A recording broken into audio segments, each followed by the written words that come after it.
Shalom. Dalam firman-Nya Tuhan berkata, dengan tinggal tenang disitulah kekuatan kita akan muncul. Maka hari ini mari kita menyiapkan diri kita untuk kita beribadah. Kita tinggal tenang di dalam Tuhan, menikmati kekuatannya, menikmati kebaikannya, menikmati cinta kasih-Nya, dan menikmati sifat dan pribadinya yang begitu sangat unggul di dalam hidup kita semuanya. Siapkan hatimu, siapkan jiwamu, siapkan rohmu. Puji Dia, agungkan Dia, sembah Dia. Raja di atas segala raja, Tuhan yang perkasa. Siap memuji Tuhan dengan ketulusan kita, dengan kerinduan kita, segenap hati, segenap roh kita semuanya. Puji Tuhan, mari memuji Dia.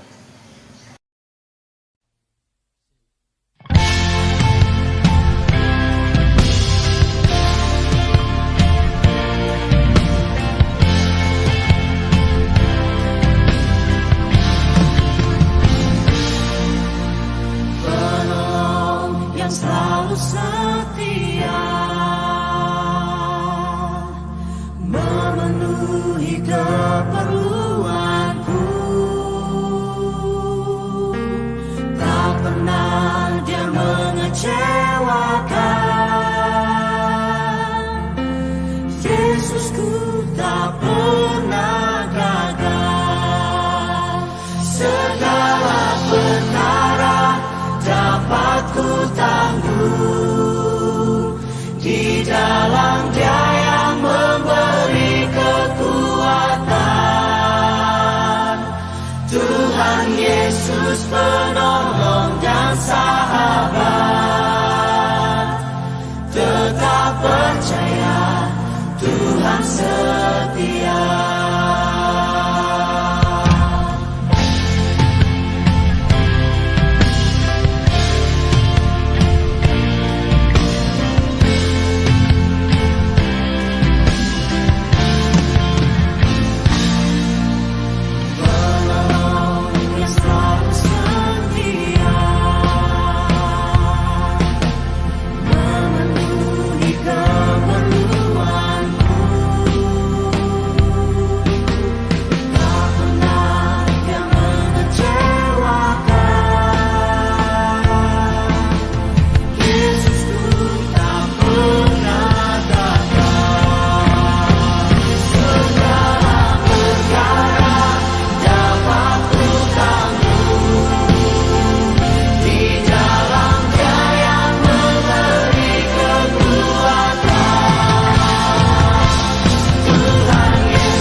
terjadi di dalam kehidupan ini. Satu perkara yang ku simpan dalam hati, tiada sesuatu kan terjadi tanpa Allah peduli.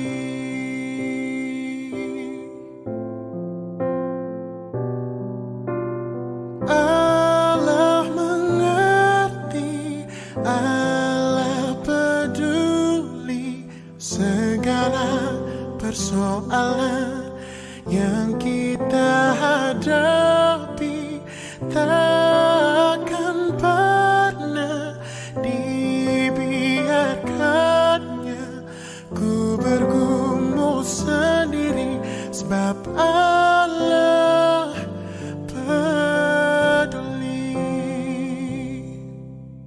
Satu perkara yang ku simpan dalam hati, tiada sesuatu kan terjadi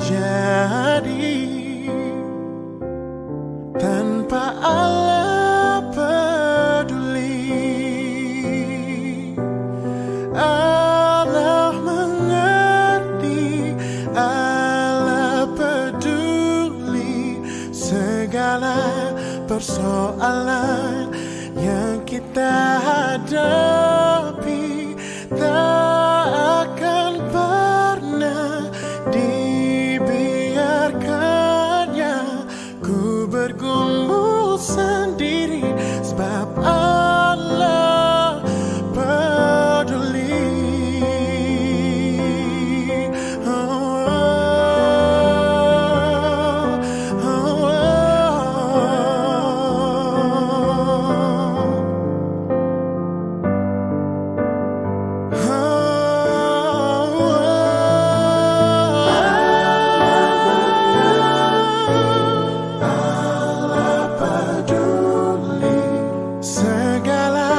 Persoalan yang kita hadapi takkan pernah dibiarkannya ku bergumul sendiri, sebab Allah peduli. Ku bergumul sendiri, sebab Allah peduli.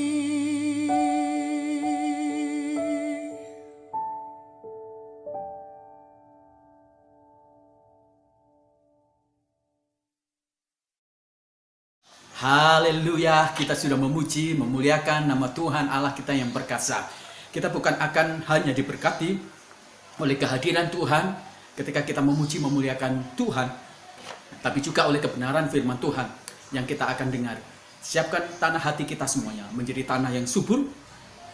Manakala firman Tuhan jatuh di dalam hidup kita, firman itu boleh menggarami, mengerjakan sesuatu yang luar biasa dalam hidup kita. Mari kita berdoa, mempersiapkan diri kita supaya firman Tuhan itu boleh menjadikan diri kita mengalami perubahan-perubahan dan menghasilkan buah yang luar biasa di hidup kita. Mari kita berdoa.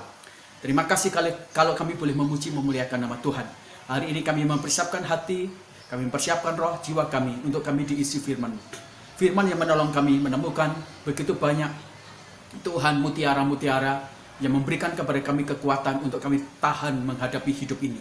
Firman yang memberikan kepada kami juga Tuhan sebuah hikmat untuk kami tahu cara-cara iblis menipu kami semuanya. Dan firman Tuhan yang menolong kami, memberikan kepada kami instruksi yang jelas supaya kami tahu jalan-jalan mana yang kami harus ikuti. Dan firman Tuhan yang memampukan kami untuk menjadi pelaku-pelaku firman-Mu yang hidup. Terima kasih, kami mengucap syukur dan kami siap mendengarkan firman-Mu. Roh Kudus urapi firman-Mu dan memberikan hikmat kepada kami, memberikan kuasa bagi kami untuk kami tumbuh dalam kesukaan dan kegemaran menjadi pelaku-pelaku firman. Dalam nama Tuhan Yesus kami berdoa, haleluya, amin. Hari ini kita akan belajar bersama-sama dari 2 Korintus pasal yang pertama, ayat yang kedua sampai ayat yang keempat. Dan kita akan mengambil tema penghiburan Tuhan di hidup berat kita. Terpujilah Allah Bapa Tuhan kita Yesus Kristus, Bapa yang penuh belas kasihan, dan Allah sumber segala penghiburan yang menghibur kami dalam segala penderitaan kami, sehingga kami sanggup menghibur mereka yang berada dalam bermacam-macam penderitaan dengan penghiburan yang kami terima sendiri dari Allah. Amin. Berbahagialah kita yang membaca kebenaran firman Tuhan, menyimpan, melakukannya, karena firman Tuhan akan menjadi berkat bagi kita semuanya. Rasul Paulus memberikan sebuah motivasi dan memberikan satu pengajaran kepada jemaat Korintus yang sedang menghadapi masalah yang sangat berat. Dan orientasi titik berat dari sebuah dasar bagaimana Paulus memberikan sebuah kekuatan itu juga berhubungan dengan pengalaman-pengalaman dia ketika dia menghadapi cobaan yang sangat berat di dalam hidup dia. Paulus memberikan sebuah tekanan secara khusus kalau kita membaca di dalam 2 Korintus pasal yang pertama mulai ayat yang kedua sampai ayat yang keempat ini, bagaimana kata penghiburan itu dituliskan hampir 10 kali. Ketika Paulus memberikan sebuah tekanan dan memberikan sebuah pengulangan terhadap kata penghiburan itu, berarti ada sesuatu yang sangat penting yang ditekankan oleh Paulus. Berarti ada sesuatu yang sangat serius yang ingin dibagikan Paulus kepada kita semuanya. Apa itu? Paulus ingin mengajarkan kepada kita semuanya yang pertama bahwa Allah itu sangat serius dan peduli kepada masalah kita, pergumulan kita. Dan yang kedua, penghiburan dari Allah yang begitu sangat cukup, yang begitu lebih besar dan hebat dan memiliki begitu banyak kekompletan, itu yang akan memberikan kekuatan pada kita semuanya menghadapi masalah-masalah yang sangat berat sekalipun. Dan di dalam diri Allah tersedia sumber kekuatan, sukacita. Kalau Allah itu adalah sumber, maka kita tidak akan kehabisan. Kepada Dia kita harus berlari. Waktu kita kehabisan sukacita, waktu kita kehabisan damai sejahtera, waktu kita kehabisan energi, waktu kita kehabisan tenaga, waktu kita kehabisan iman percaya, ambil kekuatan penghiburan itu. Karena di dalam Dia tidak akan pernah habis-habisnya. Dan yang unik lagi, ketika Paulus berbicara tentang masalah pergumulan-pergumulan berat, di sana dituliskan dengan kata thlipsis. Nah, kata thlipsis itu dihubungkan juga ketika seseorang itu memikul beban berat, dihubungkan dengan seekor lembu yang sedang bekerja. Nah, zaman dulu biasanya lembu kalau sedang bekerja ditaruhkan gandar atau beban di dalam bagian dari pundak dia. Nah, itu yang terjadi. Jadi Paulus ingin membawa kita semuanya pada satu realitas kebenaran bahwa ketika seseorang itu menghadapi masalah pergumulan berat, di sana dia sedang berada dalam satu situasi penggambaran seperti lembu yang sedang ditaruh di lehernya sebuah gandar yang sangat berat. Nah, ini direlevansikan, beberapa penafsir itu merelevansikan dengan Matius pasal yang ke-11 ayat yang ke-28. Ketika Yesus berkata, "Mari datang kepadaku yang letih, lesu, beban berat, aku akan memberikan kepadamu kelegaan, kelepasan dan kepuasan. Dan pikulah kuk yang kuberikan, karena kuk yang aku pikul itu sangat ringan." Jadi Paulus itu memberikan satu penggambaran ketika seseorang sedang menghadapi masalah pergumulan berat, itu digambarkan seperti seekor lembu yang sedang menanggung beban gandar karena dia harus mengerjakan sesuatu atau menanggung sesuatu hal yang keras yang harus dia lakukan. Nah, pelajaran apa yang sedang diajarkan Paulus dalam hidup kita semuanya? Penghiburan Tuhan yang begitu kuat di dalam masa hidup kita yang sangat berat. Apa saja yang dapat kita dapatkan dari kekuatan penghiburan Tuhan yang memberikan sebuah energi di saat kita menghadapi kehidupan yang sangat berat luar biasa. Nah, mari kita belajar bersama-sama. Yang pertama, Tuhan itu bersama dengan kita saat menghadapi masalah. Yang menyebabkan orang stres, yang menyebabkan orang-orang itu putus asa ketika dia menghadapi masalah, bukan karena dia tidak memiliki sebuah pencapaian atau potensi, tapi seringkali orang itu menjadi stres, depresi, dan putus asa karena dia tidak memiliki teman, tidak memiliki relasi, tidak memiliki sejawat, sahabat yang mendampingi dia di saat dia menghadapi masalah atau pergumulan yang begitu berat. Nah, jangan heran ketika kita tidak memiliki rekan sejawat, kita tidak bisa mencurhat, Kita tidak bisa mencurahkan hak sisi hati kita. Kita tidak bisa mendapatkan afis. Kita tidak bisa mendapatkan nasihat-nasihat yang cemerlang. Kita tidak bisa mendapatkan penguatan dari motivasi-motivasi, dukungan. Kita tidak dapat juga sebuah nasihat-nasihat bijak yang memberikan kepada kita semuanya menjadi orang yang tangguh dan kuat luar biasa.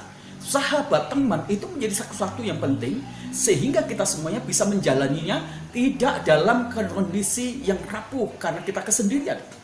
Ketika firman Allah berkata Tuhan itu penghibur, itu dia menyatakan satu kebenaran bahwa Allah itu betul-betul bersama-sama dengan kita. Kembali lagi, ketika Paulus menggambarkan, ketika seekor lembu, dia sedang bekerja, ditaruh gandar di lehernya. Biasanya dalam perjanjian lama, itu bukan hanya satu lembu, selalu dua lembu. Jadi gandar satu untuk satu lembu, gandar dua lagi untuk lembu. Apa yang sedang diungkapkan oleh Paulus berhubungan dengan kebenaran bahwa Tuhan itu adalah penghibur yang agung bagi kita semuanya. Tuhan ingin berkata kepada kita semuanya, waktu kita punya masalah, masalah itu seperti kuk atau gandar di dalam hidup kita semuanya. Tapi ingat, ada kuk satu lagi, dan kuk itu adalah kuknya Tuhan. Dan Tuhan ingin memastikan ketika kita bersama-sama dalam gandar itu, kita menghadapi gandar itu atau tekanan berat itu, Tuhan bersama-sama dengan kita. Dia ada di sisi kita, dia mendampingi kita semuanya. Dia merupakan satu pribadi sahabat yang tidak pernah meninggalkan kita. Jadi waktu kita punya masalah, kita berjalan bersama Tuhan. Tuhan berjalan bersama kita. Dia ada di sisi kita. Dia mendampingi kita semuanya. Itu yang menjadi titik pembeda. Mengapa begitu banyak orang-orang yang tidak percaya sama Tuhan? Waktu dia menghadapi masalah, dia begitu stres, depresi. Tidak ada teman. Tapi kita yang percaya sama Tuhan, waktu kita punya masalah, kita punya Tuhan yang bersama-sama, mendampingi dan selalu di sisi kita semuanya. Ini yang luar biasa. Nah, di dalam Pengkhotbah pasal yang keempat, ayat yang ke-9 sampai 12 dikatakan demikian. Berdua lebih baik daripada seorang diri, karena mereka menerima upah yang baik dalam jerih payah mereka. Karena kalau mereka jatuh, yang seorang mengangkat temannya. Tetapi, wahai orang yang jatuh, yang tidak mempunyai orang lain yang mengangkatnya. Nah, ini menjadi sesuatu yang sangat penting bagi kita semuanya. Jadi, kalau kita memiliki sahabat, berarti ketika kita jatuh, kita lemah, ada teman yang mengangkat. Ada teman yang bersama-sama dengan kita. Ada teman yang mendampingi. Ada teman yang berbagi bersama-sama dengan kita semuanya. Ini yang luar biasa. Di Jepang ada begitu banyak orang yang putus asa dan akhirnya bunuh diri. Bukan karena mereka tidak sukses. Bukan karena mereka tidak memiliki banyak hal yang ada. Tetapi justru mereka dalam segala kemapanan, ketersediaan yang sangat cukup. Mengapa mereka bunuh diri? Sebab mereka tidak punya teman. Di Jepang, sifat individualisnya begitu sangat tinggi. Nah, itu yang menyebabkan orang merasa sangat susah sekali mencari seorang sahabat yang baik. Dan kesendirian itu yang kemudian memberikan sebuah tekanan secara khusus kepada orang untuk mengakhiri hidup dia. Waktu Adam ditaruh Tuhan di taman Eden atau taman Firdaus, waktu Hawa belum diciptakan, walaupun segala sesuatu tersedia, Adam bisa menikmati segala sesuatu yang baik. Adam bisa menikmati penyediaan yang datang dari Tuhan, bahkan kehadiran Tuhan sendiri.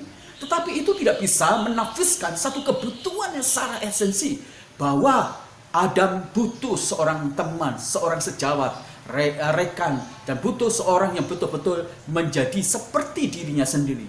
Dan waktu Tuhan mulai menciptakan Hawa, maka ruang kekosongan yang ada di dalam diri Adam itu terisi oleh karena Hawa, relasi, sahabat, dan penolong. Itu juga yang akan terjadi. Tuhan, sang sumber agung itu, penghiburan itu, dia bersama di sisi kita, menjadi sahabat yang mendampingi kita. Dia berjalan bersama-sama dengan kita semuanya. Dan yang luar biasa lagi, Tuhan memberikan nama identifikasi diri dia adalah Sang Immanuel, Allah yang menyertai kita. Kalau Allah yang menyertai kita, dia bukan hanya menyertai 1-2 jam. Bahkan dalam firman-Nya dia berjanji, aku akan menyertai engkau sepanjang akhir zaman ini. Ini luar biasa. Kita bersama-sama dengan Tuhan yang menyertai kita, yang tidak pernah ditinggalkan sedetik pun, yang tidak pernah kita kemudian tidak didampingi oleh Tuhan. Ini yang ajaib luar biasa. Waktu Musa, dia memimpin bangsa Israel, dan oleh karena banyak dosa-dosa yang dilakukan oleh bangsa Israel, maka Tuhan berkata kepada Musa, Musa, aku akan memerintahkan malaikatku untuk mendampingi bangsamu dan kamu. Tapi aku tidak akan bersama-sama dengan engkau. Apa yang dikatakan dengan Musa? Tuhan, sekali-kali jangan kau lakukan itu. Aku tidak akan mau menjadi pemimpin dan aku tidak akan melakukan tugas ini kalau engkau tidak menyertai aku. Musa tahu betul apa artinya Tuhan menyertai, apa artinya Tuhan berjalan di sisinya, apa artinya Tuhan mendampingi dia. Musa tahu artinya itu, dan itu menjadi sesuatu yang sangat penting. Mengapa Musa begitu sangat tahu arti pentingnya Tuhan di sisi? Musa bersama-sama dengan bangsa Israel hampir 40 tahun berada di perjalanan di padang gurun. Padang gurun itu menjadi satu hal yang sangat menakutkan. Ketika panasnya sangat tinggi, kalau malam dinginnya tinggi, ekstrim, binatang-binatang berbisa seperti ular, dan itu juga orang secara religi itu mengakui padang gurun itu menjadi satu tempat yang berhantu. Ada begitu tempat-tempat yang sangat membahayakan. Tapi lain ketika Tuhan hadir bersama-sama bangsa Israel di padang gurun. Padang gurun berbeda ketika Tuhan ada di sisi mereka, ketika Tuhan menyertai mereka semuanya. Pada waktu siang, ketika panas yang begitu sangat terik, kehadiran Tuhan menyajikan sebuah berkat penghiburan. Apa itu? Tiang awan yang membuat teduh dingin. Pada waktu malam yang dinginnya ekstrim, kekuatan penghiburan Tuhan menghadirkan tiang api yang membuat kehangatan dan terang luar biasa. Tidak ada ketakutan di sini. Inilah luar biasanya ketika Tuhan hadir. Bahkan Daud juga menyadari tentang pentingnya Tuhan berada di sisi dia, mendampingi dia, menyertai dia. Di dalam Mazmur dia di pasal 23, dia sampai berkata demikian. Sekalipun aku melewati lembah kekelaman, lembah maut, lembah yang membahayakan, aku tidak takut sebab Tuhan menyertai, Tuhan bersama-sama. Di dalam Mazmur pasal 27, Daud berkata lebih luar biasa lagi. Sekalipun musuh mengepung aku, dalam hal itu aku tidak takut. Sebab Tuhan menyertai dia. Sebab Tuhan mendampingi dia. Sebab Tuhan ada di sisi dia. Hal yang pertama, ketika kita melihat kekuatan dari penghiburan Tuhan di dalam hidup kita semuanya adalah Tuhan menyertai dan bersama-sama dengan kita menghadapi masalah. Yang kedua, Tuhan turut memikul beban berat kita semuanya. Kembali lagi, ketika kita bicara tentang beban, di sana digambarkan seekor lembu dan didampingi lembu yang lain. Dan itu menggambarkan, Tuhan berkata kepada kita semuanya, engkau menanggung beban, dan aku juga akan memikul beban bersama-samamu. Ini luar biasa. Penggambaran Tuhan itu memikul beban berat kita, itu menjadi satu kebenaran yang sangat absolut, bahwa kita gak perlu khawatir, bahwa kita gak perlu takut, kita tidak perlu memperbesar masalah. Kenapa? Kalau Tuhan itu ada bersama dengan kita, memikul beban berat kita juga, apa yang terjadi? Ketika beban berat kita dipikul juga dengan Tuhan, maka beban berat kita, ingat, beban berat kita pasti akan jadi ringan. Ada pepatah berkata demikian, berat sama dipikul, ringan sama dijinjing. Dan ini memberikan satu arti bahwa semua beban-beban berat kalau kita atasi bersama-sama itu akan menjadi lebih ringan dan akan menjadi lebih sedikit lagi tenaganya dan bisa menjadi hilang. Jadi ingat baik-baik, waktu kita memiliki beban, waktu kita memiliki pergumulan berat yang luar biasa, Tuhan itu bersama-sama memikul beban berat kita semuanya. Dan ketika Tuhan memikul beban berat kita semuanya, maka beban berat kita itu menjadi lebih ringan. Beban berat kita itu menjadi tidak terlalu memberikan tekanan, bobot, dan kita akhirnya bisa tetap menikmati, enjoy. Nah, kalau beban itu atau masalah yang kita hadapi menjadi ringan, artinya bahwa masalah tidak memberikan efek, tidak memberikan pengaruh yang buruk, negatif. Masalah tidak akan mungkin menjungkir balikkan kita. Masalah tidak akan membuat kita jatuh. Masalah tidak akan membuat kita kemudian kalah. Sebab apa? Sebab masalah ternyata bebannya lebih ringan dibandingkan kekuatan kita. Siapa yang menyebabkan? Tuhan memikul beban berat kita. Nah, kalau kita tahu bahwa Tuhan memikul beban berat kita semuanya, harusnya kita bersyukur dengan kekuatan penghiburan yang datang dari Tuhan. Itu yang dialami oleh Paulus. Waktu dia menghadapi kemiskinan, waktu dia menghadapi kelaparan, waktu dia tidak bisa tidur, menghadapi penderitaan, tapi dia melihat Tuhan juga menanggung beban berat dia. Dan itu yang membuat dia bisa bersukacita, dia bisa melihat kekuatan pengharapan yang luar biasa. Jika beban berat kita itu menjadi ringan karena Kristus, maka engkau adalah orang yang pasti menang atas beban berat itu sendiri. Sebab Tuhan yang memikul beban berat kita, menjadikan beban berat kita itu ringan. Tertullianus, salah seorang bapak gereja kita dari Syria, dia berkata, para syahid menapaki penderitaan sampai di penghujung kematian, tidak dengan rasa takut, tetapi wajah mereka memancarkan sukacita, ketenangan, sebab para martir menyadari Tuhan bersama memikul beban berat mereka dan penderitaan berat mereka. Nah, ini luar biasa. Bayangkan para martir, mereka berada di ujung kematian, tetapi mereka tidak menampakkan wajah ketakutan, mereka tidak menampakkan wajah kecemasan, tapi mereka menunjukkan wajah penuh sukacita. Mereka bisa tersenyum, mata mereka menjadi mata yang begitu sangat cerah bening, menatap kematian bukan dengan ketakutan, sebab mereka tahu Tuhan memikul beban berat bersama-sama dengan dia. Dan waktu Tuhan memikul beban berat, mereka tahu bahwa penderitaan mereka itu adalah penderitaan ringan. Dan waktu maut menjemput mereka, mereka melihat sebuah kasih karunia penghiburan dari Tuhan yang memastikan mereka semuanya menikmati upah sejati. Tuhan Yesus berkata di dalam Matius pasal yang ke-11 ayat 28, dia katakan kepada kita semuanya, marilah datang kepadaku yang letih, lesu, dan berbeban berat. Aku akan memberikan kelegaan kepada kamu. Dan pikulah kuk. Karena kuk yang kuberikan itu adalah ringan. Ada yang aneh bukan? Waktu Tuhan bersama-sama memikul berat kita semuanya, tapi Tuhan juga menaruhkan beban berat kepada kita semuanya. Tapi ingat, Tuhan berkata beban berat yang Tuhan berikan pada kita semuanya itu ringan. Aneh bukan? Ada beban yang ditaruh di hidup kita, tapi beban itu menjadi ringan. Apa resepnya? Apa rahasianya? Resep yang pertama ya pasti adalah karena ketika kita menanggung beban, Tuhan itu juga memikul beban berat kita sehingga semua itu menjadi ringan. Yang kedua, pada waktu kita memiliki beban, seringkali kita memahami masalah atau beban berat kita, itu kita hadapi dengan hati jengkel, emosi, terus kemudian dengan satu perasaan yang tidak menyenangkan. Dan itu yang mengakibatkan beban berat kita, walaupun jumlahnya mungkin kecil, jadi bertambah berkualitas beratnya. Kenapa? Karena kita mendasari untuk mengerjakan segala sesuatu itu dengan dasar hati yang pahit, dengan dasar hati yang marah, dengan dasar keluh kesah.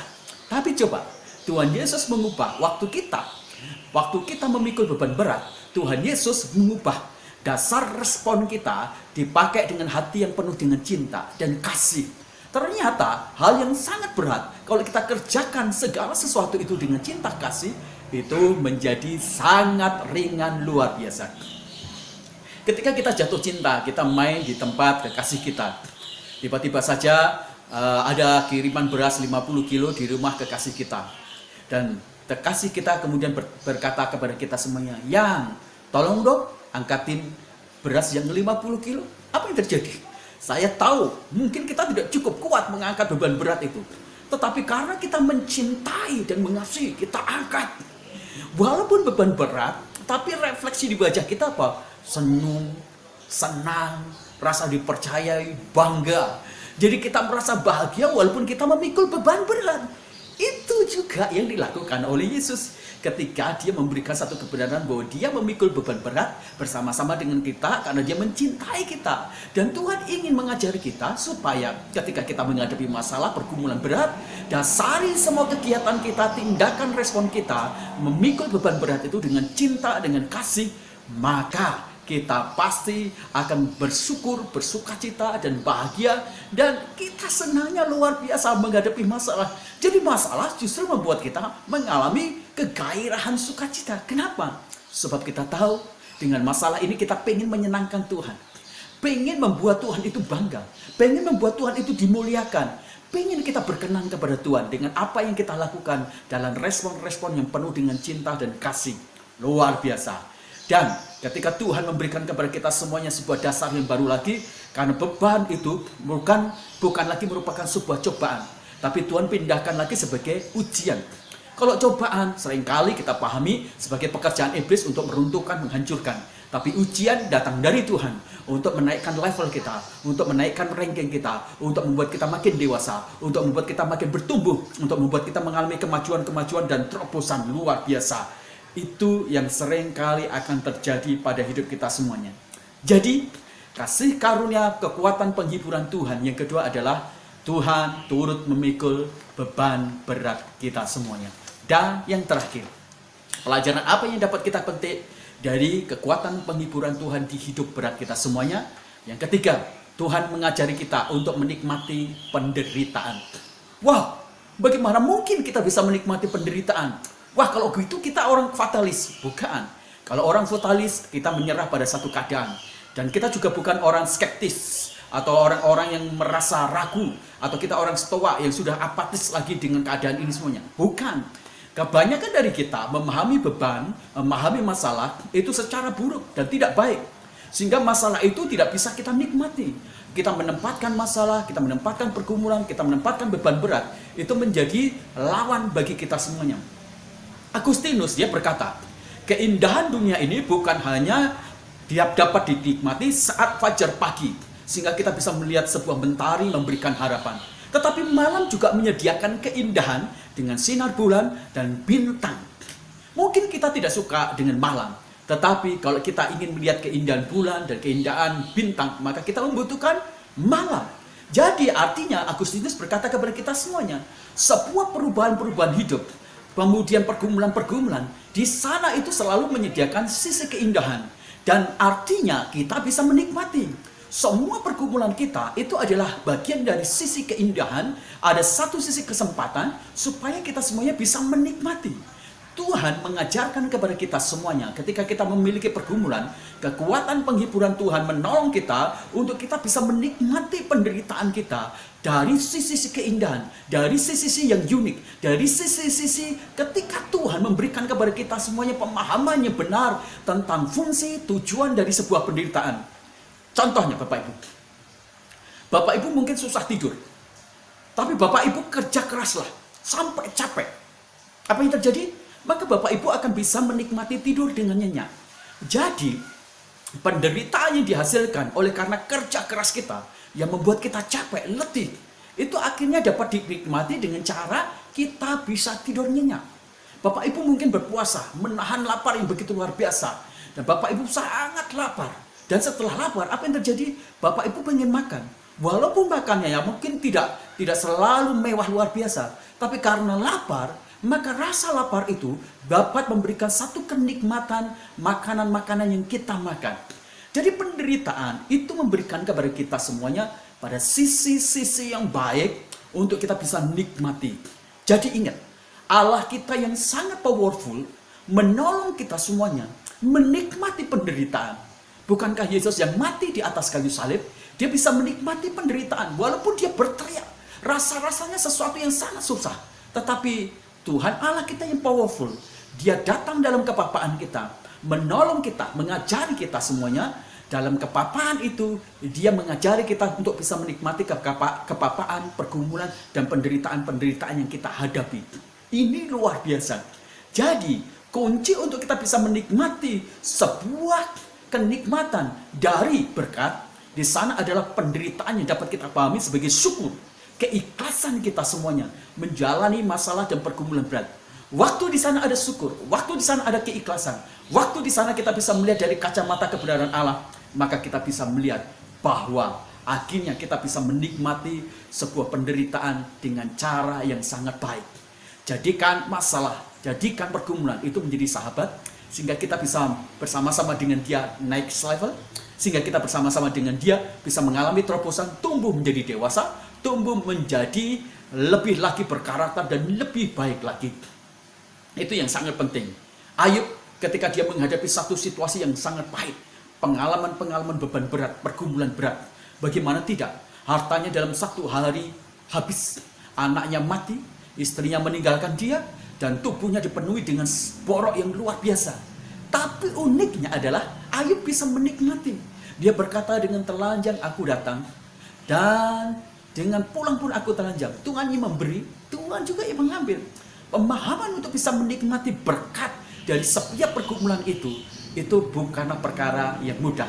Diperlukan kita untuk bersama-sama dengan Tuhan, yang dia yang powerful, yang kemudian turut di dalam kepapaan kita, menolong kita semuanya, menikmati penderitaan dan masalah menjadi bagian yang unik di dalam hidup kita semuanya. Jalan kemuliaan Tuhan Yesus harus melewati salib. Jalan kemuliaan Yesus harus menikmati penderitaan. Apa yang diajarkan Yesus kepada kita semuanya, Dia sedang mengajari kita semuanya untuk menikmati penderitaan. Bukan dalam sudut pandang fatalis, tetapi dalam sudut pandang kasih, dalam sudut pandang pengucapan syukur, dalam sudut pandang keikhlasan. Sehingga akhirnya kita bisa benar-benar menikmati, dan dalam sudut pandang cinta kasih yang dalam akan Tuhan. Jadi setiap penderitaan itu merupakan satu bagian dari usaha kita untuk membuktikan kepada Tuhan, aku cinta, aku mengasihi. Dalam masalah ini aku akan tunjukkan cinta kasihku yang paling dalam kepada engkau. Sehingga kita tidak terjebak dalam banyak kesalahan. Dan ketika sudut pandang terhadap masalah itu menjadi lawan, maka kita seringkali akan menolak masalah. Tapi kalau kita memandang sudut masalah itu sebagai sahabat kita, maka kita akan menerima masalah. Sebab di sana ada kesempatan-kesempatan hebat yang akan kita terima. Sebab di sana ada hal-hal yang luar biasa, hebat yang akan datang dalam hidup kita semuanya. Ketika kita punya masalah, kita memiliki sebuah mekanisme yang benar dalam konsep teologi, dalam cara berpikir perasaan kita semuanya, maka masalah akan menjadi sesuatu yang sangat hebat. Bapak Ibu, kalau Bapak Ibu berada di wilayah pantai dan kemudian ada ombak yang besar, apa yang terjadi? Pasti kita yang tidak memiliki kemampuan berenang atau berselancar, kita pasti akan mengalami ketakutan, panik, dan kita berteriak. Tapi apa yang terjadi ketika ada ombak besar dan ada seorang perselancar? Maka dengan senang hati dia bersorak-sorak, dan dia akan memakai selancar dia dan lari ke ombak itu, dan dengan ombak itu dia berselancar.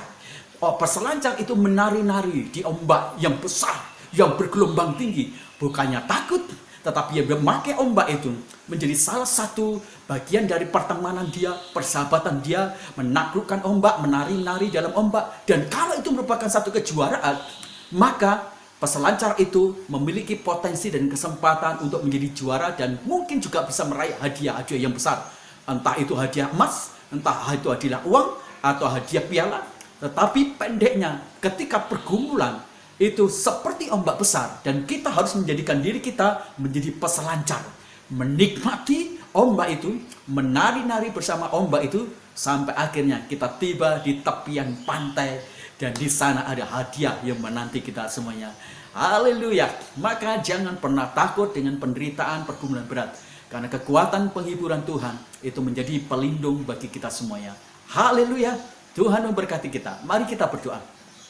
Kami berterima kasih untuk firman Tuhan yang memberkati kami hari ini. Kami dikuatkan, diteguhkan lagi. Kami yakin, kami percaya bahwa Tuhan Allah kami tidak pernah meninggalkan kami. Bersama-sama dengan kami, memikul beban berat kami, dan mengajari kami untuk kami bisa melihat sudut pandang sebuah masalah dari sudut pandang ilahi, sehingga kami bisa menikmatinya. Terima kasih. Kami berdoa untuk bangsa dan negara kami. Kami berdoa untuk Presiden kami Jokowi. Tuhan, Engkau berkati dia, lindungi dia, jagai Tuhan, supaya dia terus-menerus yang sedang digonjang-ganjing dengan beberapa orang-orang, dengan beberapa kelompok-kelompok yang berusaha untuk menunggang balikkan kepemimpinan dia.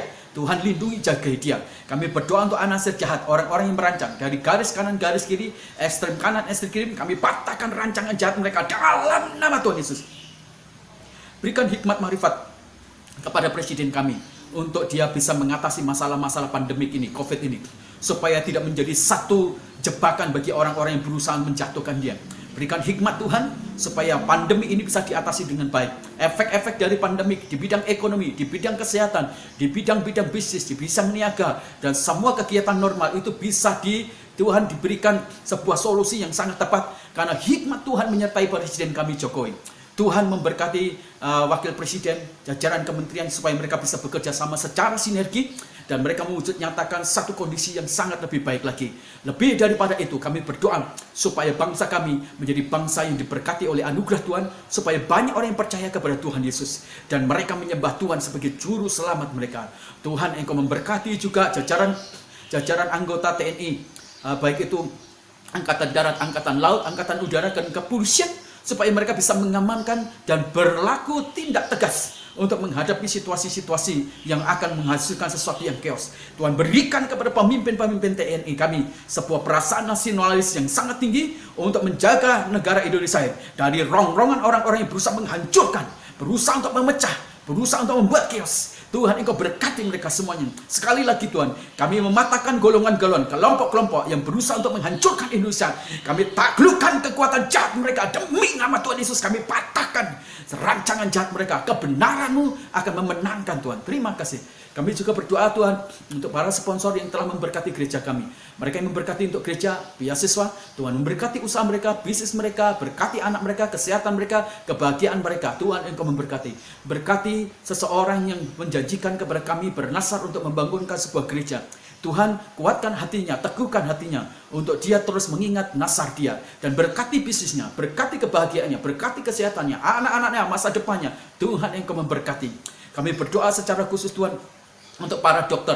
Kami berdoa untuk para dokter, para suster, dan kemudian petugas Satgas COVID, kemudian cleaning service, ambulan, kremator, mereka yang menangani orang-orang yang terkena COVID, Tuhan lindungi, jagai mereka, supaya mereka memiliki imun yang tinggi dan mereka tidak terpapar COVID-19 dalam nama Tuhan Yesus.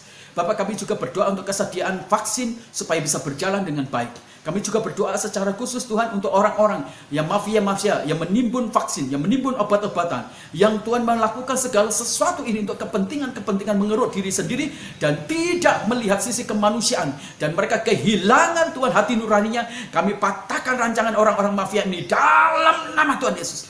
Buka hati mereka supaya mereka benar-benar Tuhan menjadi pribadi yang benar-benar mengasihi orang-orang yang sedang terpapar sakit. Kami berdoa Tuhan untuk kebangkitan orang-orang yang memiliki sisi kemanusiaan. Mereka menolong, baik yang Tuhan memberkati lewat makanan, yang memberkati lewat obat, oksigen, apapun juga. Tuhan menggerakkan itu semuanya supaya menjadi satu kegiatan yang sangat positif seperti bola salju yang makin hari makin memberi pengaruh dampak yang baik sehingga orang lain mengulurkan tangan membantu saudara-saudara yang sakit. Kami berdoa juga Tuhan untuk keluarga kami dalam bisnis dan usaha mereka. Kami berdoa secara khusus untuk keluarga kami yang memiliki bisnis garment yang sementara ini sedang tersiok-siok. Bapa di dalam surga, Tuhan Engkau mampu. Kami memindahkan ruang mereka yang ada kena tulah di wilayah Gosen-Mu, supaya mereka mendapatkan berkat khusus-Mu, pemeliharaan khusus-Mu. Mereka mendapatkan jaminan dari Allah. Tuhan berikan hikmat marifat supaya mereka mengalami terobosan-terobosan. Tuhan meningkatkan tender order mereka. Tuhan meningkatkan Tuhan omset mereka semuanya, dan transaksi jual beli bisa berjalan dengan baik. Kami memberkati dalam nama Tuhan Yesus.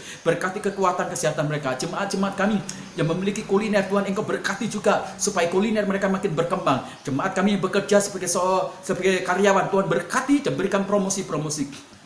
Kami berdoa juga Tuhan untuk jemaat-jemaat kami yang sakit, yang terkena COVID, atau mereka yang sakit bukan COVID, Tuhan Engkau jamah, Engkau sembuhkan, dan bilur-bilur Tuhan Yesus melawat mereka semuanya. Kami berdoa untuk anak sekolah minggu kami, berdoa untuk anak remaja, anak pemuda kami, biarlah mereka semuanya tumbuh di dalam iman rohani dan moral yang baik, dan mereka semuanya menjadi orang-orang yang dapat membanggakan orang tua, gereja, dan Tuhan sendiri. Kami berdoa juga Tuhan untuk pergumulan jemaat kami satu persatu yang tidak kami sebutkan. Tuhan Engkau menjagai mereka semuanya. Terima kasih, kami percaya Tuhan memberkati kota kami Cipanas, memberkati bupati, memberkati camat, kepala desa, kelurahan. Engkau memberkati pemimpin kami supaya kami menjadi pengayam dan memberikan sebuah hal-hal yang positif untuk kami yang sedang berada dalam kesulitan ini. Tuhan memberkati mereka semuanya. Berkati ekonomi di kota kami, baik itu Tuhan pariwisata, perhotelan, niaga, perikanan, peternakan, pertanian, perikanan. Tuhan Engkau campur tangan dan memberkati. Terima kasih, kami bersyukur untuk semua anugerah yang Tuhan berkatkan dalam hidup kami semuanya. Terima kasih. Akhirnya keluargaku yang kekasih dalam Tuhan, angkat kedua tanganmu dan terimalah berkat Tuhan. Kasih sayang dari Allah Bapa kita lewat anaknya Tuhan Yesus Kristus yang telah mati di atas kayu salib, menebus dosa kita semuanya, serta persekutuan Roh Kudus yang menguduskan kita dari hari ke hari sehingga kita tidak bercacat celah di hadapannya. Itulah sebabnya Tuhan memberkati keluargamu. Tuhan memberkati suamimu, istrimu, anak-anakmu, dan semua orang yang tinggal di dalam keluargamu diberkati oleh karena Engkau. Dan Tuhan memberkati usahamu. Apa saja yang dikerjakan oleh kedua tanganmu dibuat menjadi berhasil. Tuhan memberkati masa depanmu dan masa depan keturunanmu. Tuhan memberkati kesehatanmu. Keluar masukmu, engkau hanya bisa menemukan pintu berkat Tuhan saja. Damai sejahtera dari Allah Bapa menyertai kita. Mulai hari ini sampai fajar Maranatha menjemput kita, kita bersama-sama dengan kesatuan kasih Bapa. Dan pulanglah, bagikan berkat itu supaya orang lain bisa menikmati berkat Kristus lewat hidupmu, karena engkau adalah bagian dari surat Kristus yang bukan hanya terbaca, tapi dapat ternikmati oleh orang lain. Pulang dan beritakanlah Injil, maka Tuhan akan menyatakan tanda-tanda ajaib dalam hidupmu. Dalam nama Tuhan Yesus kami berdoa. Haleluya. Amin. Selamat pagi. Jikalau Bapak Ibu memiliki pergumulan berat oleh karena mungkin masalah-masalah yang begitu bertubi-tubi datang, tuliskanlah itu sebagai pakaian pokok doa Bapak Ibu dan kirimkan di nomor telepon kami yang ada di depan Bapak Ibu. Maka saya dan kami semuanya pasti akan mendukung di dalam doa. Dan jika Bapak Ibu digerakkan oleh Tuhan, Bapak Ibu ini memberkati pelayanan kami, gereja kami, baik itu dalam perpuluhan, persembahan kolekte, baik itu juga persembahan misi, atau Bapak Ibu ingin memberikan dukungan, kerinduan bagi kami semuanya untuk memiliki sebuah gereja atau membeli tanah, Bapak Ibu juga bisa mentransfer di nomor rekening yang sudah ada di depan Bapak Ibu semuanya. Dan jika Bapak Ibu semuanya juga diberkati oleh pelayanan kami pagi ini, Bapak Ibu bisa bagikan dan sharekan kepada teman-teman, kerabat, saudara-saudara, supaya mereka semuanya juga bisa mendapatkan berkat yang luar biasa. Dan ketika Bapak Ibu semuanya membagikan berkat itu, Bapak Ibu sudah terlibat dalam pelayanan. Dan pasti di sana tersedia berkat juga. Tuhan memberkati Bapak Ibu semuanya. Selamat pagi dan selalu penuh dengan semangat ucapan syukur dan memandang masa depan dengan penuh pengharapan. Tuhan memberkati kita semuanya.